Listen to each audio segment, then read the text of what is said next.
Hello everybody and welcome back to Apple Gaming SE. This is news and opinions for December 27th through December 23rd. Starting out with new subs this week, I hit 61 subs. That is 4 new subs. The names that I have this week are Sashimitrash I know is one, which is a Mac-focused gaming channel, so go please check out Sashimitrash. Sorry, I can't pronounce that very easily. We also have Pito0746 and Kevin Chaney. That is at Kevin Chaney 8684. So go check out their channels and their socials if you are looking to get a little more involved with other viewers of the channel. Also hit 100 hours of watch time this week. So YouTube notified me that I've hit 100 watch time hours. So thank you, all of you, again. Great to have you all interested in this kind of content. I hope to keep doing it. I hope you keep enjoying it. And as we go through and just explore gaming options on Apple ecosystems, within the Apple ecosystem. So thank you all so very much. Speaking of gaming this week, we are going to start by talking about Death Stranding. This is coming from 9to5Mac. Death Stranding's director's cut for iPhone has been delayed after Apple shoutout. So despite Apple calling out Death Stranding at the iPhone 15 announcement, it is unfortunately going to be delayed. So 505 Games, the developer of the port, say that they'll have a new release date in early 2024, and they're saying that they're going to have an announcement for the release date in early 2024, not that the game's releasing in early 2024. So that's unfortunate, and the interest in the game may die down pretty quick with a release pushback.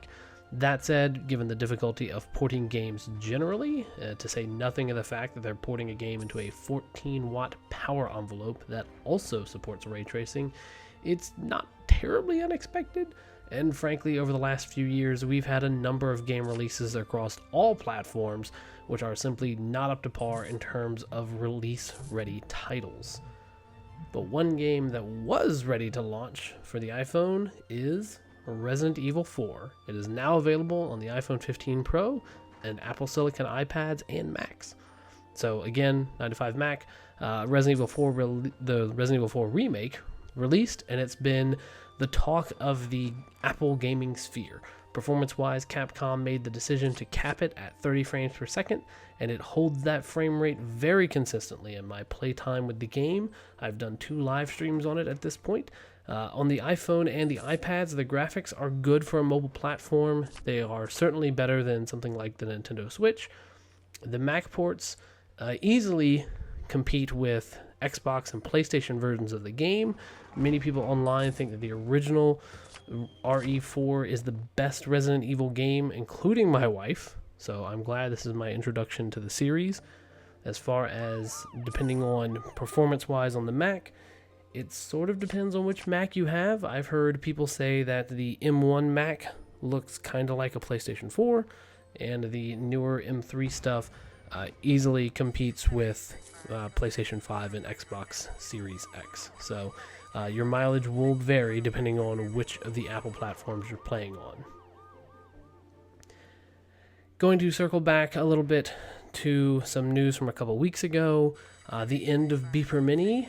Maybe not. So 9to5 Google and 512 Pixels both had stories on this. Effectively and admittedly, from Beeper's own CEO, the party is over for Beeper Mini. They basically can't keep hitting the moving target of exploiting Apple's systems to piggyback on iMessage.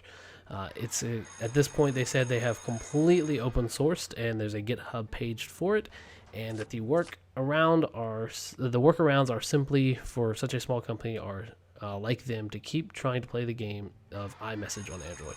So it's too much overhead for them is a better way of putting that.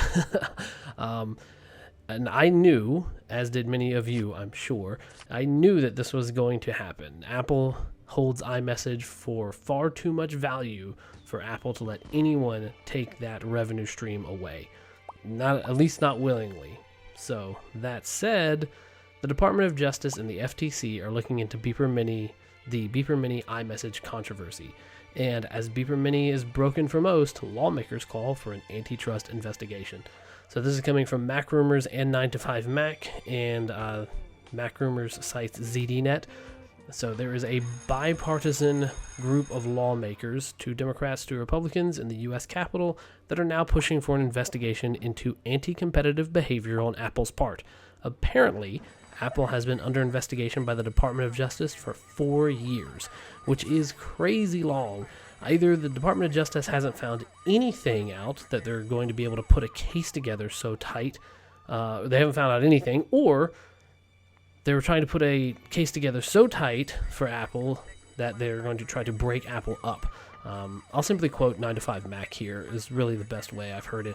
Quote, Beeper Mini took advantage of a security hole in Apple's iMessage servers, fooling them into thinking that iMessage's device was connected. Apple quite rightly viewed that as a hack and promptly blocked it. It is reasonable to expect both Apple and Google to permit easy messaging between their respective platforms, and the iPhone maker acknowledged this by finally agreeing to support RCS, but asking Apple to grant a third-party developer access to its proprietary messaging app is a whole other level, end quote. And I think for the last story this week, Fedora Linux is available for all Apple Silicon Macs except one. I keep saying silicone. Apple Silicon Macs, but one. This is coming from 9to5Mac. And this last story is a little fun story for me, simply because I'm a Linux sysadmin and engineer by my day job and my professional job. So it's cool to think that one day we might get Linux running on Apple hardware. I'm glad the Fedora project and Asahi Linux are working together to get a competitive and comprehensive FOSS OS option out there. I have not used Fedora in many years. Fedora is a rolling distro that's a little too forward-thinking for me, and just kind of runs into some problems that I'm just not wanting to tackle in my personal time, right? It's one of the things I love about macOS is that for the most part, it's really, really solid. Asahi Linux, everything I've heard about it online is that it's very good. I've never used it.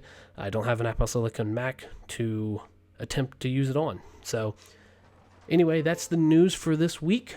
As a closing message to everybody, as a good Christian, remember, Jesus is the reason for the season.